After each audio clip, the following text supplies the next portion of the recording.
السلام علیکم ورحمۃ اللہ وبرکاتہ نحمدہ ونصلی علی رسولہ الکریم اما بعد رب اشرح لی صدری ویسر لی امری واحلل عقدۃ من لسانی یفقہوا قولی ربی زدنی علما ربی زدنی علما ربی زدنی علما۔ الحمدللہ آج آپ کے سامنے 17ویں پارے کی مختصر سی تشریح مجھے رکھنی ہے انشاءاللہ، جس کی ابتدا ہوگی انشاءاللہ سورۃ الانبیاء سے، جس میں اسٹارٹنگ کے اندر سب سے پہلی آیت میں اللہ رب العالمین نے ارشاد فرمایا اقترب للناس حسابهم وهم فی غفلۃ معرضون، کہ لوگوں کے لیے حساب اور کتاب کا وقت قریب آ گیا، قیامت کا دن قریب آ گیا، لیکن وہ لوگ غفلت میں ہیں، اعراض کیے ہوئے ہیں، اگنور کر رہے ہیں۔ یعنی اللہ رب العالمین آج سے 1450 سال پہلے یہ بات بتا رہا ہے کہ قیامت کا دن قریب ہے، قیامت آنے والی ہے، قیامت بہت زیادہ قریب ہو چکی ہے، پر لوگوں کے حالات آپ دیکھیے کہ لوگ پھر بھی غفلت میں ہیں، پھر بھی دھیان نہیں دے رہے ہیں، اپنی قیامت کی تیاری نہیں کر رہے ہیں، اپنے حساب کتاب کی تیاری نہیں کر رہے ہیں۔ اللہ رب العالمین اس طرف سب سے اسٹارٹنگ کے اندر، شروعات کے اندر اشارہ کرتا ہے۔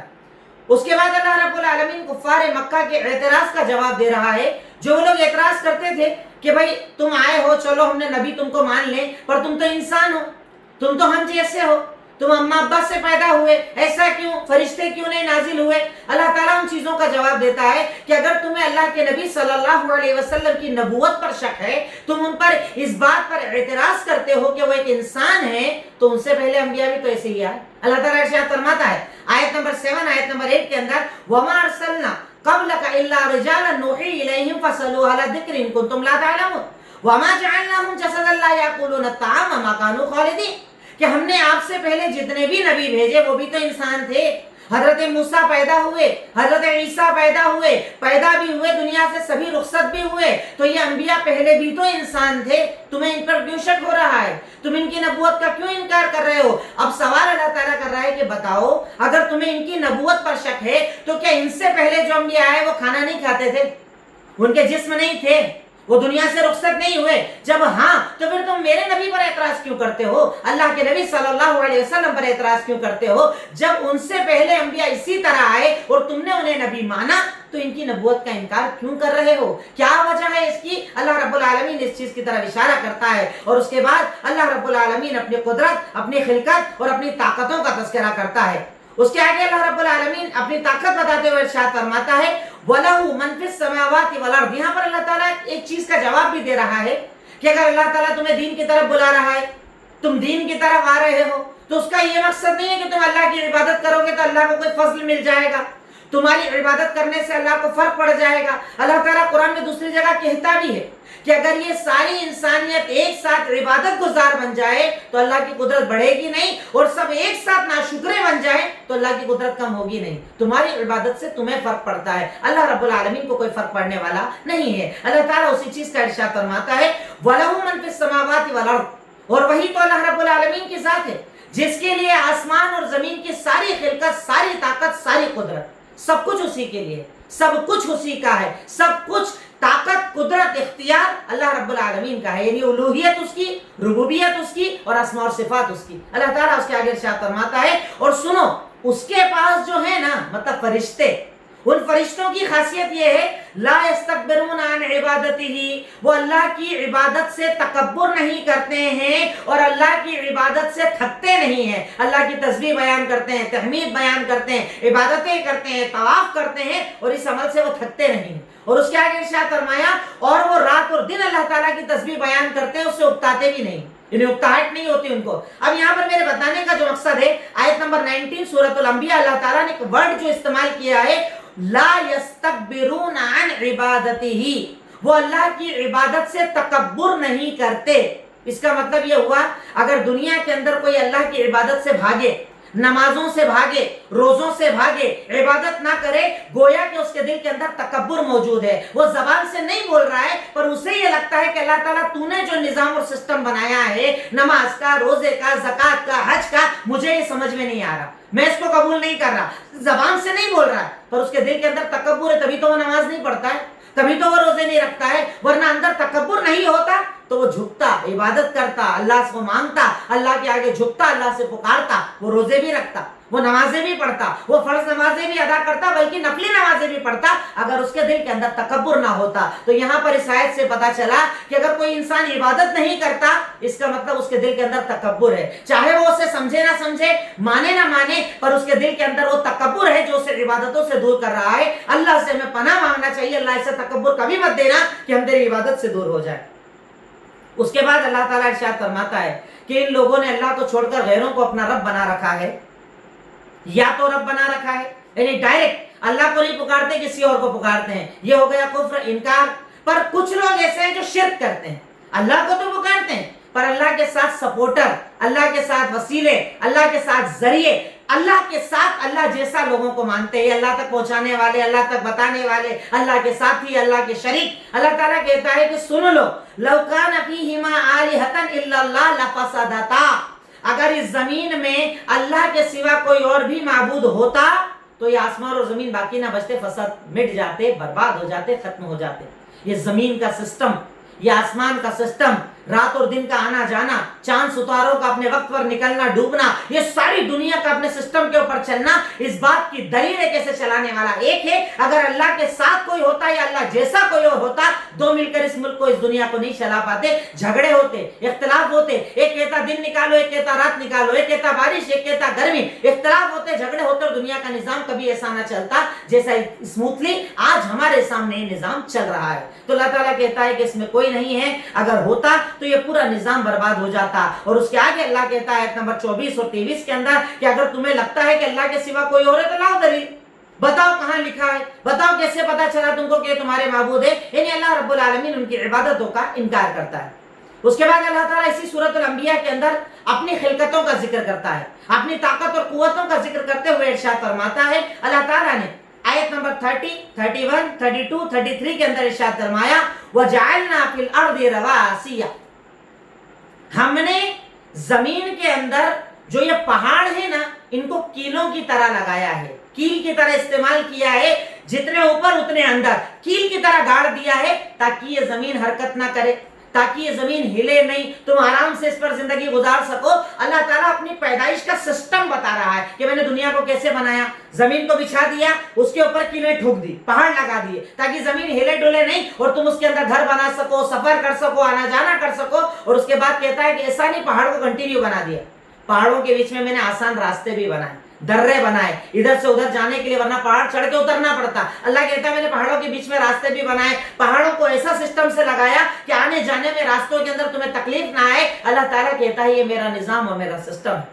اس کے بعد اللہ تعالیٰ کہتا ہے کہ وہی تو اللہ تعالیٰ کی ذات ہے جس نے آسمان کو ایک محفوظ چھت بنایا ہے, یہ گرتی نہیں ہے, پڑتی نہیں ہے, تمہارے اوپر نہیں آتی ہے, اوپر کا اوپر رہتا ہے, نیچے کا نیچے رہتا ہے. اس کے آگے اللہ تعالیٰ کہتا ہے کہ اس کے بعد بھی اللہ تعالیٰ کی آیتوں کو نہیں مانتے, اس کے بعد بھی اللہ کی دلیلوں کو نہیں مانتے, تو اس سے بڑا گمراہ کون ہوگا جو اتنی دلیلوں کو دیکھنے کے بعد بھی اللہ کا اقرار نہ کرے, اللہ کے ایک ہونے کا اقرار نہ کرے. اس کے بعد اللہ تعالیٰ پھر وہی بات کہتا ہے کہ میں نے آپ سے پہلے کسی کے لیے, مطلب یعنی آپ پر اگر یہ اعتراض کرتے ہیں کہ چلو آپ نبی ہو تو آپ ہمیشہ رہنا, آپ دنیا سے مت جانا, ہمیشہ رہنا, آپ جانا ہی مت. اللہ تعالیٰ کہتا ہے کہ آپ سے پہلے دنیا کے اندر بہت سارے بشر آئے اور میں نے کسی کو ہمیشگی نہیں دی ہے.